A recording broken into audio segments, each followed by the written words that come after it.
2025 আবারও নতুন একটি বছর, আবারও আমার আপনার হায়াতের জীবন থেকে আরও একটি বছর চলে গেল। আস্তাগফিরুল্লাহ। আরও এক ধাপ এগিয়ে গেলাম মৃত্যুর দিকে। আফসোস, কিছু মানুষ এই দিনটাকে নিয়ে আনন্দ উৎসবে মেতে ওঠে, কিন্তু আমাদের মতো না বোঝা মানুষ হয়তো জানতেই পারে না এই 25-এই আমাদের মৃত্যু লেখা আছে। এখন ভাবতেই অবাক লাগে, এতগুলো বছর হয়ে গেল এই সুন্দর পৃথিবীতে এসেছি। আবার খারাপও লাগে, পৃথিবীতে থাকার সময় একটু একটু করে ফুরিয়ে যাচ্ছে। জীবন থেকে কেটে গেল আরও একটি বছর। হয়তো এভাবেই শেষ হয়ে যাবে আমার বরাদ্দকৃত সময়টুকু।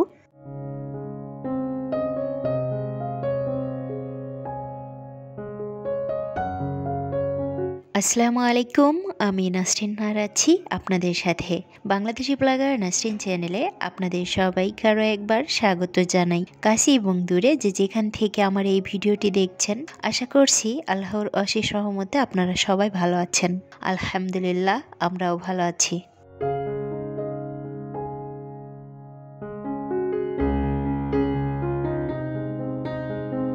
নতুন বছরের প্রথম ভিডিও এটা। সবাইকে নতুন বছরের অনেক অনেক শুভেচ্ছা জানিয়ে আজকের ভিডিওটি শুরু করছি। আশা রাখছি আপনাদের কাছে ভালো লাগবে বরাবরের মতো।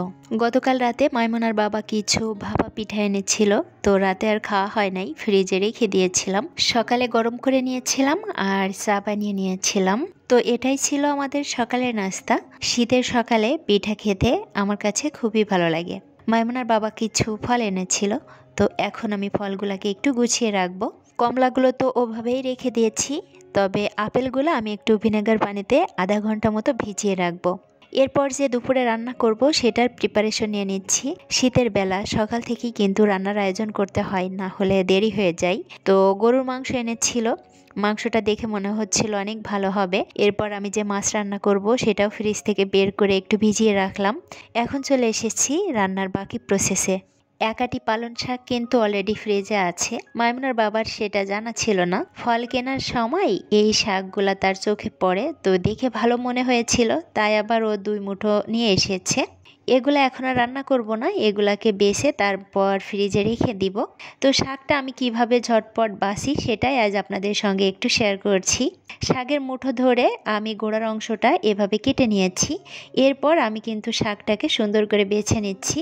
দেখে নিশ্চয় বুঝতে পারছেন, এভাবে বাছলে কিন্তু খুবই দ্রুত বাছা যায়। আর এটার মধ্যে এক্সট্রা যে ঘাস অথবা ময়লা থাকে সেগুলা কিন্তু খুব সহজেই পরিষ্কার করা যায়। ফলের সঙ্গে আসা কাগজের এই প্যাকেটগুলা আমি কিন্তু কখনোই ফেলি না। এই প্যাকেটে করে শাকগুলা আমি ফ্রিজে রাখি। এতে করে শাকগুলা যদি 5-7 দিনও ফ্রিজে রাখা হয় তারপরেও কিন্তু নষ্ট হয় না। প্যাকেটটা যেহেতু কাগজের তৈরি, তাই শাক থেকে যদি কোনো পানি ছাড়ে সেটা আবার প্যাকেটে শুষে নেই, যার কারণে শাকগুলা দীর্ঘদিন ভালো থাকে। এই শাকটাকে আপনারা চেনেন কিনা জানি না, তবে এটা হচ্ছে মেথি শাক। মেথি শাকটাকে শুকিয়েই কিন্তু কাসুরি মেথি করা হয়। চাইলে রোদে অথবা ওভেনে দিয়েও শুকিয়ে নেওয়া যায়। গত বছর আমি কাসুরি মেথি বানিয়েছিলাম আর সেটা একটা ভিডিওতে আপনাদের সঙ্গে শেয়ার করেছিলাম। গত বছরের কাসুরি মেথিটা আমার এখনও শেষ হয় নাই, তো জানি না এবছর বানাবো কিনা। যদি বানাই তাহলে অবশ্যই আপনাদের সঙ্গে শেয়ার করব। কাসুরি মেথি কিন্তু অনেক উপকারী এবং দামি একটি মশলা। সুপার শপে এটা কিনতে গেলে কিন্তু বেশ অনেকটা টাকা গুনতে হয়। আর এটা যদি বাসায় বানানো হয় তাহলে খরচটা কিন্তু একদমই কম পড়ে। এক মুঠো শাক আমি অনলি 10 টাকা দিয়ে কিনে এনেছিলাম, তো 10 টাকায় কিন্তু অনেক দামি একটি মশলা বানিয়ে নেওয়া যায়। মেথি শাকটা কিন্তু শীতের এই সময়টাতে পাওয়া যায়, বছরের অন্যান্য সময় কিন্তু পাওয়া যায় না। আর শীতের এই সিজনে তাও খুব বেশি দিন পাওয়া যায় না, অল্প কয়েকদিন বাজারে থাকে। আমাদের যশোরে তো সেটাই হয়, জানি না অন্যান্য জায়গায় পাওয়া যায় কিনা। মেথি শাকটা রান্না করব বলেই আমি পালং শাকটা ফ্রিজে রেখে দিয়েছি, না হলে যেহেতু পালং শাক পরিমাণে বেশি হয়ে গিয়েছে ওইটা আমাকে 2 দিন খেয়ে শেষ করতে হবে, তাই আমি আজই পালং শাক রান্না করতাম। মেথি শাকটা আমি গতকাল বেছে তারপর পলিথিনে করে ফ্রিজে রেখে দিয়েছিলাম। তো আজ বের করে দেখি কয়েকটা পাতা লাল লাল হয়ে গিয়েছে। পলিথিনে রাখলে কিন্তু শাক খুব বেশি দিন ভালো থাকে না, হয় পচে যায় না হয় পাতাগুলো লাল হয়ে যায়। আর 1-2 দিন যদি রেখে দিতাম তাহলে হয়তো বা শাকটা খাওয়া যেত না, তাই আমি শাকটা আজই রান্না করে ফেলছি। সরিষার তেলের মধ্যে দিয়েছি শুকনো মরিচ আর পাঁচফোড়ন। এরপর আলু দিয়ে আলুগুলোকে আমি কয়েক মিনিট একটু ভেজে নিব। আর এই সাইডে আমি ট্যাংরা মাছ আলু দিয়ে টক টমেটোর একটা চচ্চড়ি করব, তো সেটাকেও বসিয়ে দিয়েছি। মশলার মধ্যে আমি মাছটাকে সুন্দর করে কষিয়ে তারপর আলুগুলো দিয়েছি। তো আলুগুলো দিয়ে আরও কিছুক্ষণ কষিয়ে তারপর পরিমাণ মতো ঝোল দিয়েছি। আলুটা যখন মোটামুটি সেদ্ধ হয়ে যাবে সে পর্যায়ে আমি টমেটোগুলো দিব। টমেটো যেহেতু টক তাই প্রথম দিকে দিলে দেখা যেত আলুটা সেদ্ধ হতে চাইতো না, যার কারণে আলুটা সেদ্ধ হবার পরে আমি টমেটোটা দিব। এপাশে আমি মেথি শাকের জন্য যে আলুটা দিয়েছিলাম সেটাকেও সুন্দর করে ভেজে তারপর একটু পানি দিয়েছি সেদ্ধ হবার জন্য। আলুটা সেদ্ধ হবার পরে আমি শাকটা দিয়ে দিব। তো রান্না দুইটা হতে থাক, এই সাইডে আমি গরুর মাংসটা একটু মশলার সঙ্গে সুন্দর করে মেখে নিব। বেশ অনেক দিন পর আজ কিন্তু গরুর মাংস রান্না করছি। ভেতরে একটানা মুরগি এবং হাঁসের মাংস খাওয়া হয়েছে। তো গরুর মাংস রান্না করলে চেষ্টা করি একটু চুই ঝাল দিতে। চুই ঝাল দিয়ে মাংস রান্না করলে মাংসের টেস্টটাই কিন্তু অন্যরকম হয়। তো আমি একটু বেশি পরিমাণে চুই ঝাল দিয়েছি। আর চুই ঝাল যেহেতু দিয়েছি তাই এটার মধ্যে আমি কিন্তু গোটা রসুনও দিব, তবে রান্নার শুরুতেই দিব না, রান্নার মাঝামাঝি পর্যায়ে গোটা রসুন আর আলু দিব। যেহেতু প্রেসার কুকারে আমি মাংসটা রান্না করব তাই শুরুতেই দিলে আলু এবং রসুনটা একদম গলে যাবে। গুঁড়া মশলাগুলো দেওয়ার পর এখন আমি গোটা গরম মশলাগুলো দিয়ে দিচ্ছি। এরপরে মাইমুনার বাবা এসে মাংসটা সুন্দর করে মেখে দেবে। তো রান্নার পাশাপাশি আজ আমি আপনাদের সঙ্গে একটু গল্প করি। বিগত সাল 2024-এ কি পেলাম আর কি পেলাম না তার হিসাব যদি কষতে বসি তাহলে লম্বা একটা লিস্ট পড়ে যাবে, তাই সেটাকে আমি স্কিপ করছি। সুখের স্মৃতিকে সঙ্গে নিয়ে এবং দুঃখগুলো ভুলে নতুন বছরটাকে নতুন উদ্যমে সাজাতে চাই ইনশাআল্লাহ। পাশাপাশি এটাও বলতে চাই 2024-এ কিছু আপনাদের মতো ভালোবাসার আপুদেরকে পেয়েছি, আলহামদুলিল্লাহ। সেই সাথে 24-এ পেয়ে আবার 24-এই কিছু ভালোবাসার আপুকে হারিয়েছি।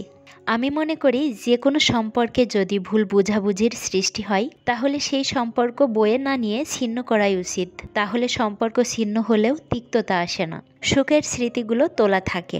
সম্পর্ক থাক বা না থাক সেই সকল আপুকে অনেক বেশি মিস করি এবং এখন অনেক ভালোবাসি।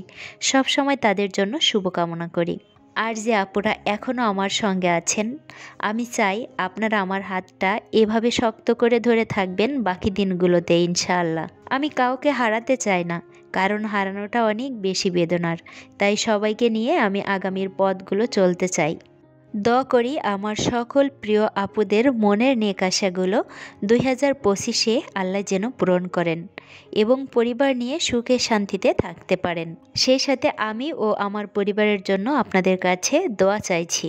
সবাই আমাদের জন্য দোয়া করবেন। সময় ও স্মৃতির মায়াজালে সময় চলে যায়, তার নিজস্ব ধারায় তাকে থামানো যায় না। এই চলার পথে রেখে যায় অসংখ্য স্মৃতি, কিছু আনন্দের কিছু বিষাদের। আনন্দের স্মৃতিগুলো যখন মনে পড়ে তখন মনে হয় জীবন সত্যিই সুন্দর। কোনো এক বিকেলে প্রিয়জনের সাথে কাটানো সুন্দর মুহূর্ত, কোনো অর্জনের উদযাপন বা নিছক কোনো ছোট্ট সাফল্যের দিন, এই সবই যেন আমাদের জীবনের রোদ্দুর। অন্যদিকে বিষাদের স্মৃতিগুলো যেন এক অদৃশ্য ধারার মতো আমাদের পথকে কঠিন করে তোলে। হারানোর কষ্টগুলো বারবার আমাদেরকে মনে করিয়ে দেয় জীবনের অনিশ্চয়তা ও ক্ষণস্থায়িত্ব। কিছু বিষাদের মাঝেও লুকিয়ে থাকে জীবনের শিক্ষাগুলো, যা আমাদেরকে আরও পরিণত করে তোলে। আশা ও ভবিষ্যতের দিগন্ত বছর শেষে থেমে গিয়ে যখন পেছনে ফিরে তাকাই তখন বুঝি জীবনের প্রতিটি মুহূর্তই এক একটি গল্প। কিছু গল্প আমাদেরকে শিখিয়েছে কিভাবে এগিয়ে যেতে হয়, আবার কিছু গল্প আমাদেরকে মনে করিয়ে দিয়েছে যে জীবনের সবচেয়ে বড় শক্তি হলো ধৈর্য এবং আশাবাদ। নতুন বছর আমাদের সামনে এক নতুন দিগন্ত উন্মোচন করবে। এই বছর যা কিছু শিখিয়েছে তা যেন আমরা ভবিষ্যতে প্রয়োগ করতে পারি। নতুন আশা, নতুন লক্ষ্য, নতুন স্বপ্ন নিয়ে পথ চলা শুরু হোক আমাদের সবার, এই কামনা করি। আপনাদের সঙ্গে গল্প করা শুরু করলে সেটা আর শেষই হতে চায় না, আর এদিকে সময়টাও যেন দৌড়ে দৌড়ে চলে যায়। তো গল্প করেছি, পাশাপাশি অনেক কাজও কিন্তু গুছিয়ে নিয়েছি। আর আজ দুপুরে রান্না করার পরে একটু ফার্নিচারগুলো ক্লিন করে নিচ্ছি। তো সকালের দিকে এগুলা করার সময় হয়নি, যার কারণে এখন করে নিচ্ছি। শীতের সময় কিন্তু জানালা দরজা সেভাবে খোলা থাকে না, আমি তো 10টার পরে গিয়ে জানালা খুলি এবং 2টা 2:30টার মধ্যে আবার বন্ধ করে দেই এবং পর্দাও টেনে দেই। তারপরেও কিন্তু প্রচুর পরিমাণে ধুলাবালু আসে। এত ধুলাবালু, জানালা দরজা বন্ধ থাকে তারপরেও কিভাবে আসে সেটা আসলে বুঝতে পারি না। আর একটা দিন যে ফার্নিচার ক্লিন না করে থাকবো সেটা কিন্তু চিন্তাও করা যায় না। যাই হোক, পুরো বাসাটাকে আমি কিন্তু মোটামুটি গুছিয়ে নিয়েছি।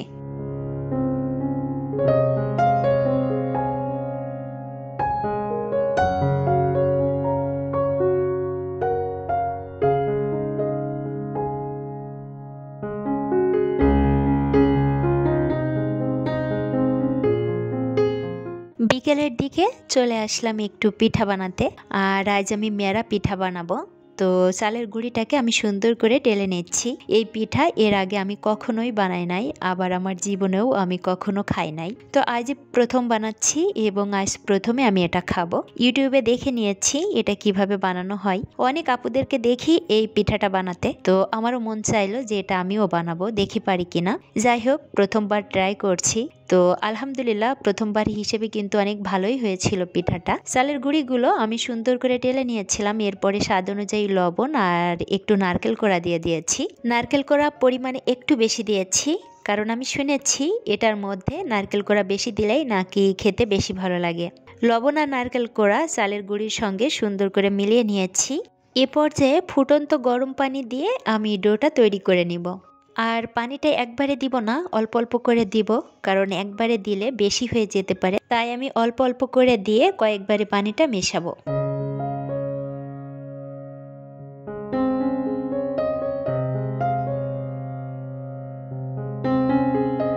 ডোটা কিন্তু তৈরি হয়ে গিয়েছে। তো এখন এটাকে সুন্দর করে মথে নিতে হবে। আমার কাছে মনে হচ্ছিল একটু নরম হয়ে গিয়েছে, পরে দেখি যে না, আস্তে আস্তে আবার শক্ত হয়ে যাচ্ছিল।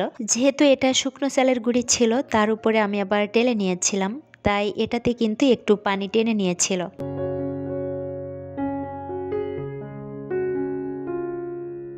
এটাকে আমি যখন মথে নিচ্ছিলাম তখন আমার কাছে মনে হচ্ছিল একদমই ডোটা নরম হয়ে গিয়েছে, এটাতে হয়তো বা পিঠা হবে না। পরে দেখি যে না, পিঠাগুলো সুন্দরই হয়েছিল। আমার প্রিয় আপুরা যারা এই পিঠাগুলা বানাতে পারেন তারা আমাকে জানাতে পারেন যে আমার এই ডোটা ঠিক আছে কিনা, আর এটাকে এভাবেই বানাতে হয় নাকি অন্য কোনোভাবেও বানানো যায়। আমি বেশ অনেকটা সময় ধরে সুন্দর করে মথে নিয়েছি। এখন আমি পিঠাগুলা বানিয়ে নিব।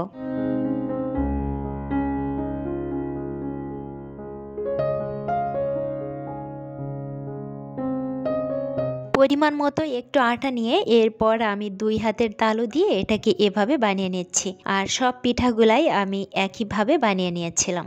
আর এই জালিটার মধ্যেই আমি পিঠাগুলা স্টিম করব। এই পিঠা স্টিমের যে পাত্রটা থাকে সেটা আমার কাছে নাই, যার কারণে আমি এই জালিটাই নিয়েছি। আর এটার মধ্যেই আমি পিঠাগুলা স্টিম করব।